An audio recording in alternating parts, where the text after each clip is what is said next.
La précision d'un décollage d'avion est fascinante à observer, jusqu'au moment où tout bascule. Certains de ces accidents ont été capturés en vidéo. Ils révèlent les instants terrifiants où le contrôle est perdu, où les moteurs s'arrêtent, où une erreur critique mène à la catastrophe. Des crashs en flammes aux évasions miraculeuses, chaque incident rappelle à quelle vitesse une situation peut dégénérer. Quelles sont les causes de ces défaillances? Et comment les pilotes réagissent-ils face à ces scénarios de vie ou de mort? Découvrons ensemble ces tragédies de décollage saisissantes.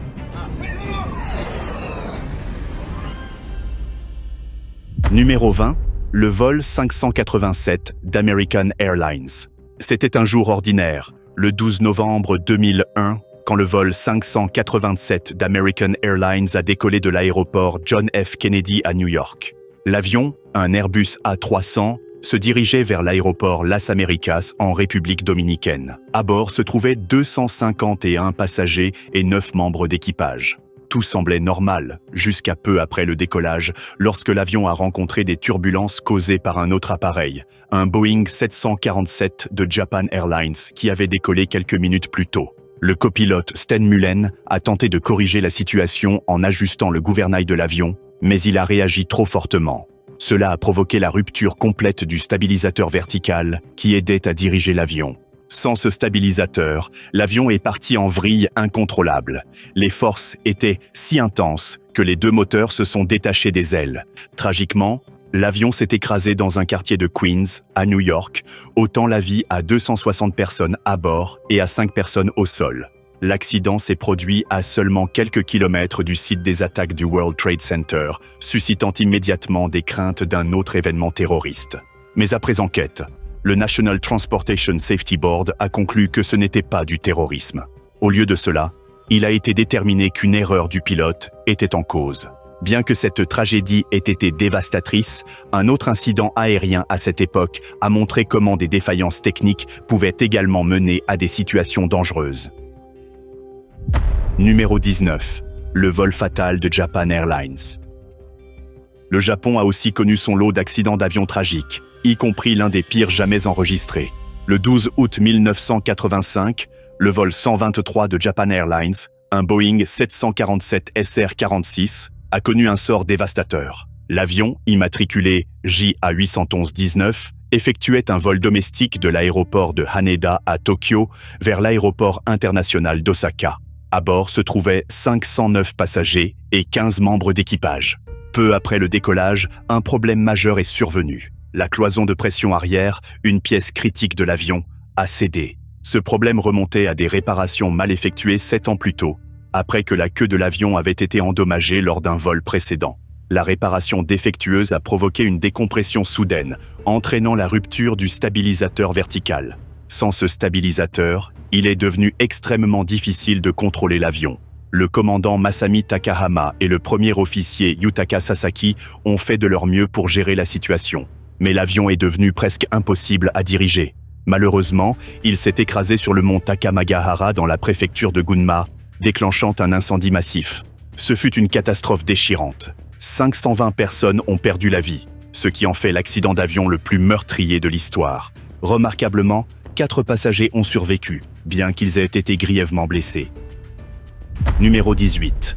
La tragédie d'Emery Worldwide Airlines. Un autre accident déchirant s'est produit avec le vol 17 d'Emery Worldwide Airlines, un McDonnell Douglas DC-8 cargo, le 16 février 2000. L'avion, connu sous le nom de N8079U, était piloté par le commandant Russell Hicks. Juste après le décollage de Sacramento, l'équipage a remarqué un problème. Ils ont signalé des difficultés à contrôler l'inclinaison de l'avion, c'est-à-dire la manière dont il s'incline vers le haut ou vers le bas. Malgré leurs efforts pour faire demi-tour et atterrir en sécurité, l'avion s'est écrasé dans une casse automobile à proximité. Malheureusement, aucun des 3 membres d'équipage n'a survécu. Les enquêteurs ont découvert qu'une pièce appelée l'onglet de contrôle de l'élévateur droit s'était détachée car elle n'avait pas été correctement fixée lors de la maintenance. Le boulon utilisé pour l'attacher n'avait pas été inspecté comme il aurait dû l'être. Sans cette pièce de contrôle cruciale, l'équipage ne pouvait pas maintenir la stabilité de l'avion, conduisant à cet accident tragique. Numéro 17. l'accident du vol 402 de TAM Airlines. Le contrôle de la tour a filmé le vol 402 de TAM Airlines, qui a connu une fin tragique le 31 octobre 1996. L'avion, un Fokker 100, quittait l'aéroport de Congonhas à São Paulo, au Brésil, pour se rendre à l'aéroport Santos Dumont, à Rio de Janeiro.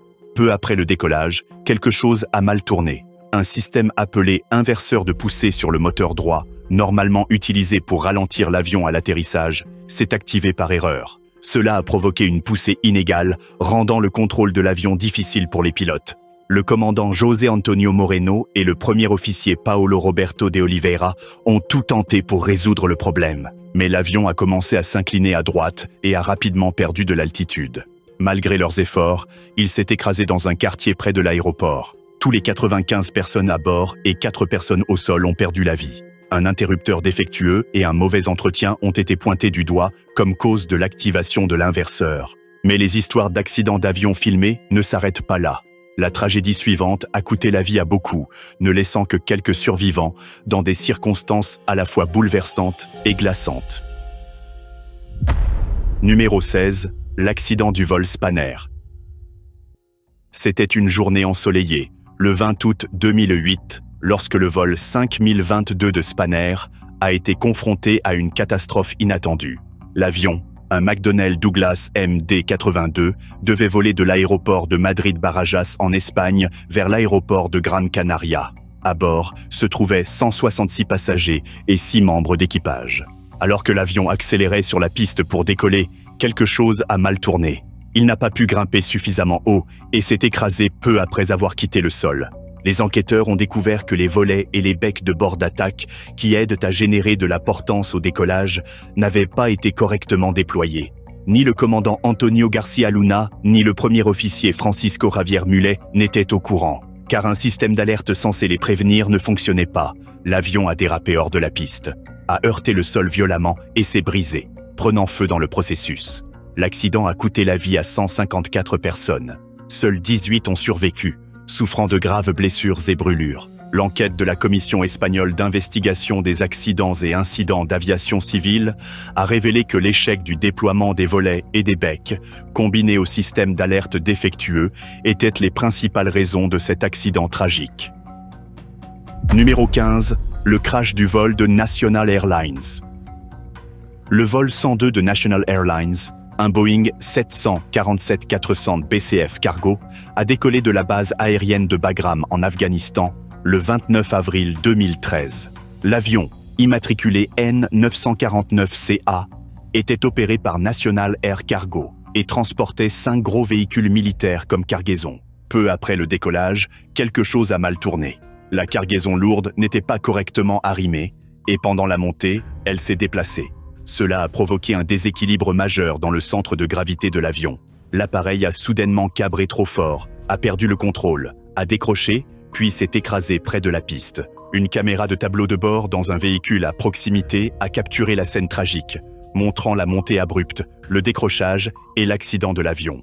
Malheureusement, les 7 membres d'équipage, y compris le commandant, le premier officier et 5 autres, ont perdu la vie. Les enquêteurs ont conclu que la cause principale de l'accident était le mauvais arrimage de la cargaison.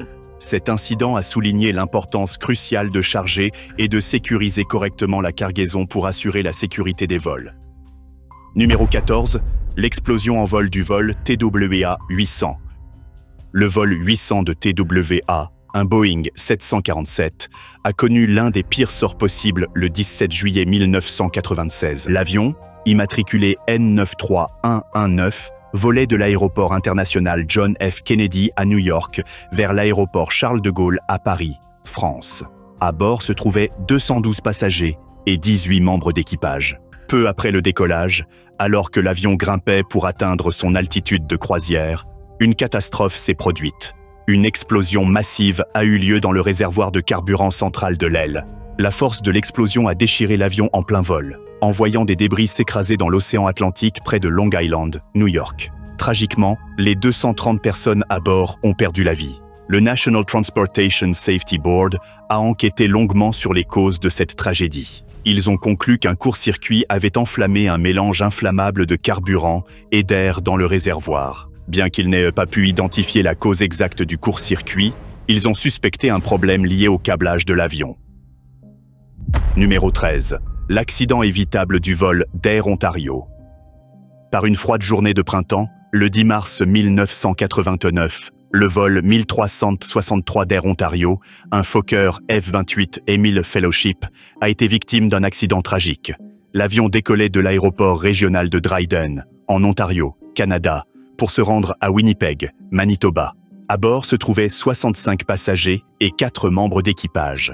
Les problèmes ont commencé par des retards au sol, car plusieurs vols étaient devant eux. De la neige et de la glace se sont accumulés sur les ailes pendant cette attente. Malgré les conditions météorologiques difficiles, le commandant George Morwood et le premier officier Keith Mills ont décidé de décoller sans dégivrer l'avion. Alors que l'avion accélérait sur la piste, la neige et la glace sur les ailes ont perturbé le flux d'air. Cela a rendu difficile un décollage correct. L'avion a lutté pour gagner de l'altitude, mais n'a pas atteint une hauteur suffisante, s'écrasant dans des arbres à la fin de la piste. L'accident a provoqué un incendie et malheureusement, 24 passagers et 2 membres d'équipage ont perdu la vie. 34 passagers et 2 membres d'équipage ont survécu, bien que beaucoup aient été gravement blessés. Les enquêteurs de la Commission canadienne de la sécurité aérienne ont déterminé que la décision de ne pas dégivrer l'avion était une cause clé de la catastrophe. Ils ont également pointé du doigt des problèmes dans la gestion des opérations de la compagnie aérienne, qui ont aggravé les dangers. Cet accident suivant rappelle brutalement que même être commandant d'un avion ne vous immunise pas contre des erreurs qui peuvent coûter des vies. Numéro 12. Le vol cargo de Korean Air.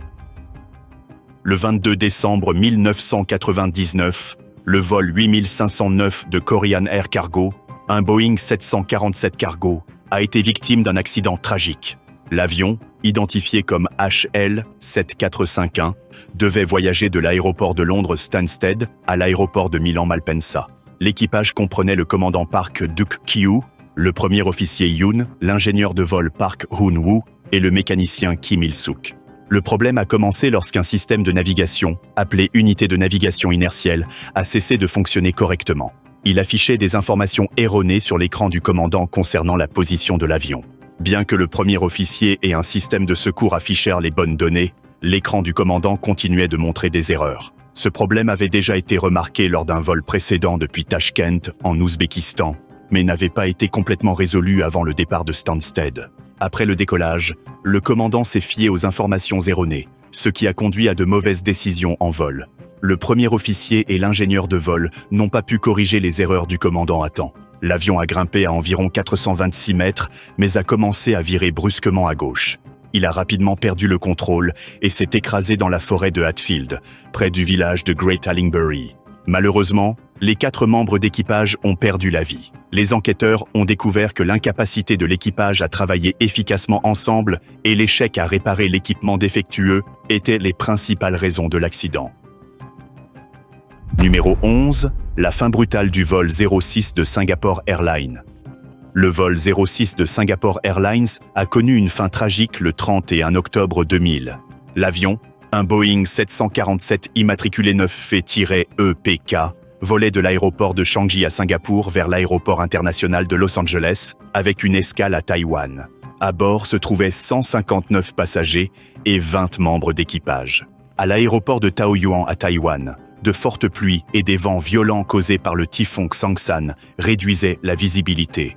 Alors que l'équipage dirigé par le commandant Fung Chi-kong, le premier officier Latif Cyrano et le pilote de relève Eng Keng-leng se préparaient au décollage. Ils se sont engagés par erreur sur une piste fermée en construction au lieu de la piste active. Pendant le décollage, l'avion a heurté des équipements de construction et des débris sur la piste fermée. L'impact a causé la dislocation de l'avion et un incendie. Malheureusement, 83 passagers et membres d'équipage n'ont pas survécu, tandis que 96 autres ont été secourus, beaucoup avec des blessures graves. Les autorités ont conclu que l'erreur principale était celle de l'équipage, qui n'avait pas vérifié correctement la piste. Une mauvaise visibilité, combinée à des signalisations et éclairages d'aéroports peu clairs, a aggravé la situation. Numéro 10. L'atterrissage brutal du vol de Delta Airlines. Nous sommes à mi-parcours, et celui-ci est particulièrement marquant. Le vol 191 de Delta Airlines, un Lockheed L-1011 TriStar, s'est écrasé tragiquement le 2 août 1985. L'avion, immatriculé N726DA, se dirigeait vers l'aéroport international de Dallas-Fort Worth, au Texas. À bord se trouvaient 152 passagers et 11 membres d'équipage. Alors que l'avion approchait de Dallas-Fort Worth, il a rencontré un puissant orage. L'appareil a traversé un micro-rafale, un vent descendant soudain et intense, qui provoque une perte rapide d'altitude. Les pilotes, le commandant Edward Connors, le premier officier Rudolph Price et l'ingénieur de vol Nick Nassick ont tout tenté pour reprendre le contrôle de l'avion.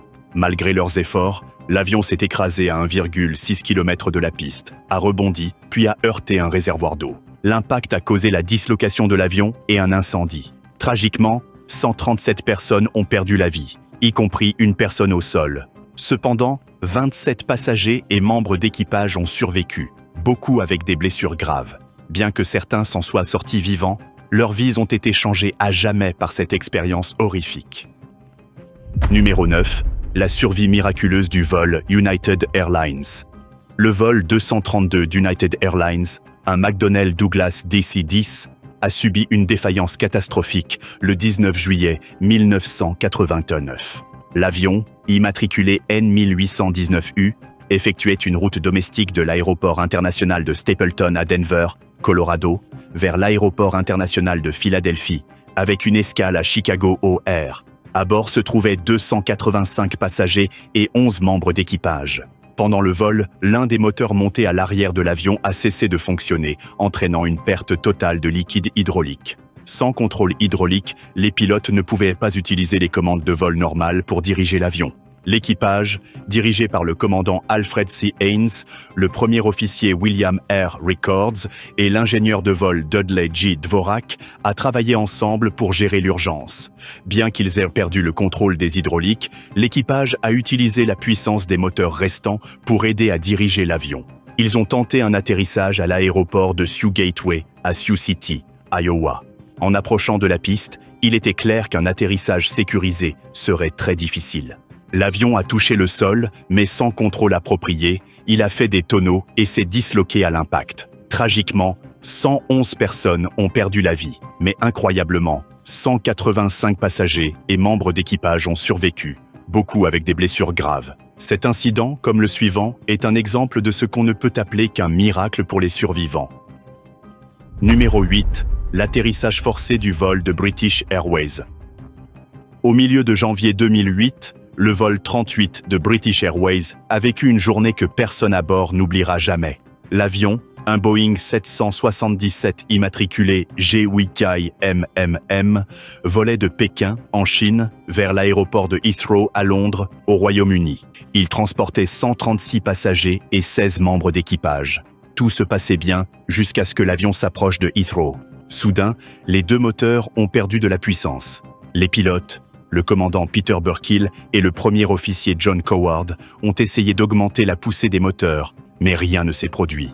L'avion a commencé à descendre rapidement et avant que quiconque puisse réagir, il s'est écrasé sur l'herbe juste avant la piste. Il a glissé jusqu'à s'arrêter, l'atterrisseur avant s'écrasant sous le poids. Bien que l'accident ait été terrifiant, personne n'a perdu la vie.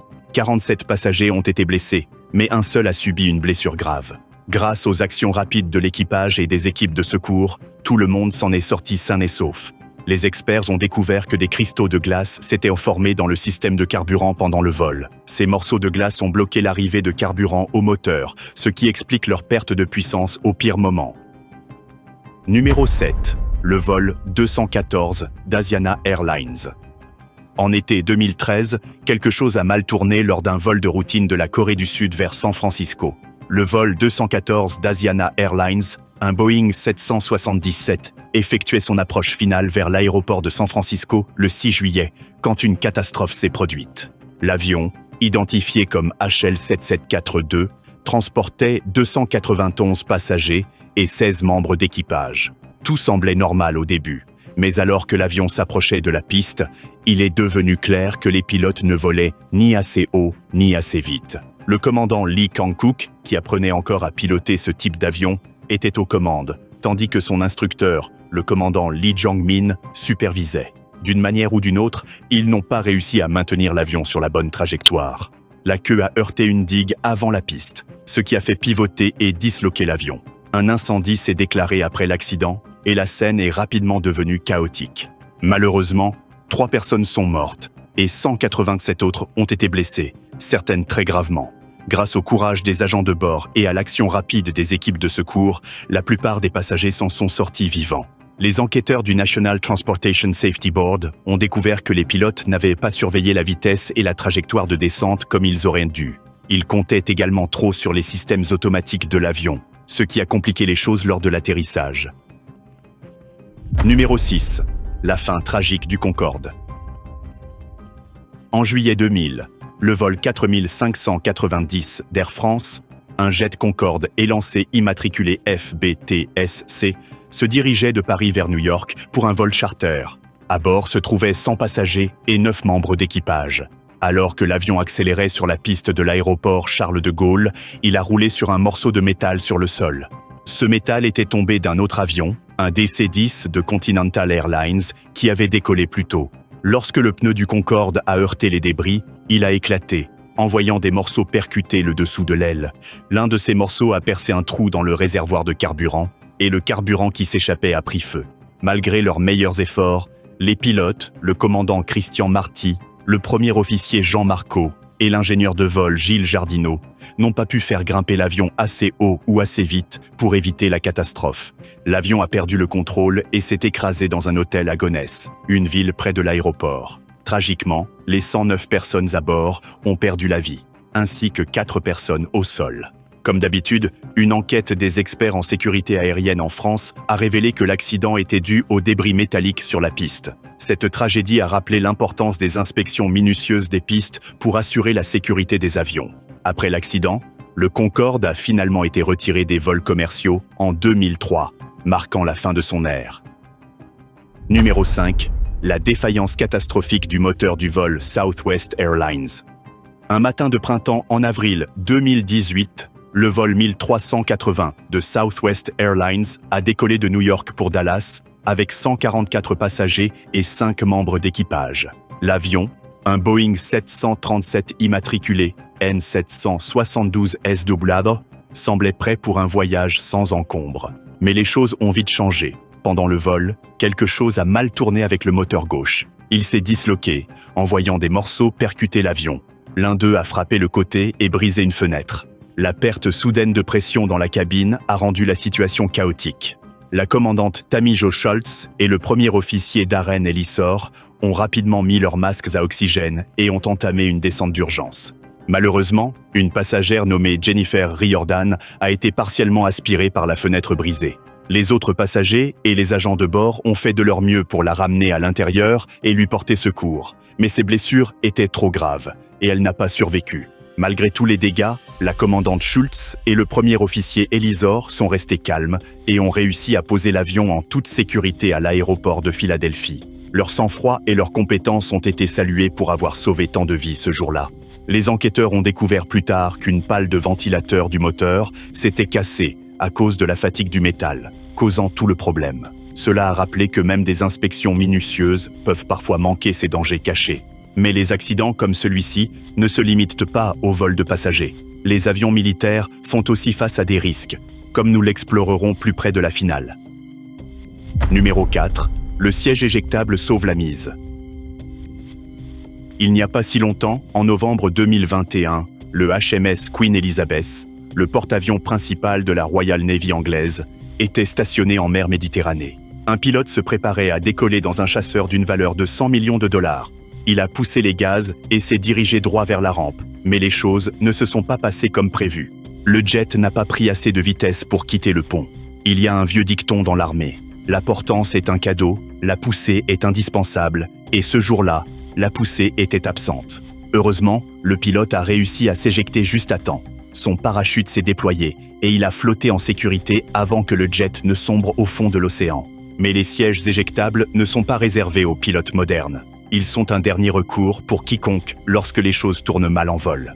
Un pilote américain à l'ancienne, pilotant un Grumman A6 Intruder, l'a bien compris. Un jour, quelque chose a mal tourné avec le moteur de son avion.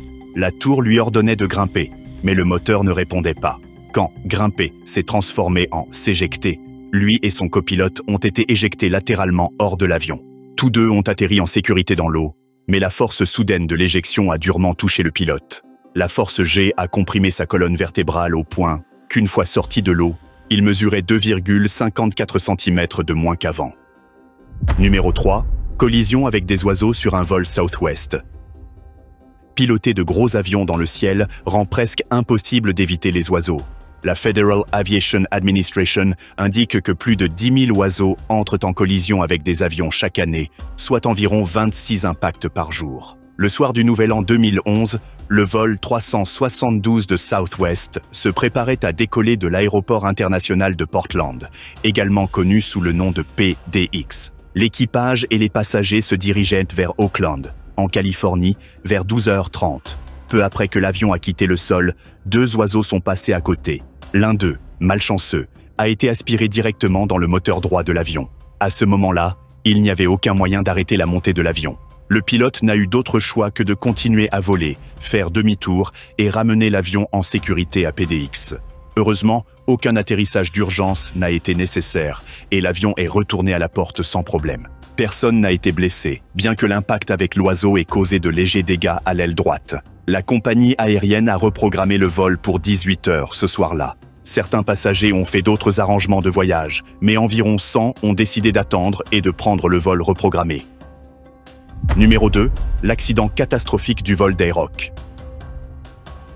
Le 20 décembre 2016 est une date que les habitants de Puerto Carreño, en Colombie, n'oublieront jamais.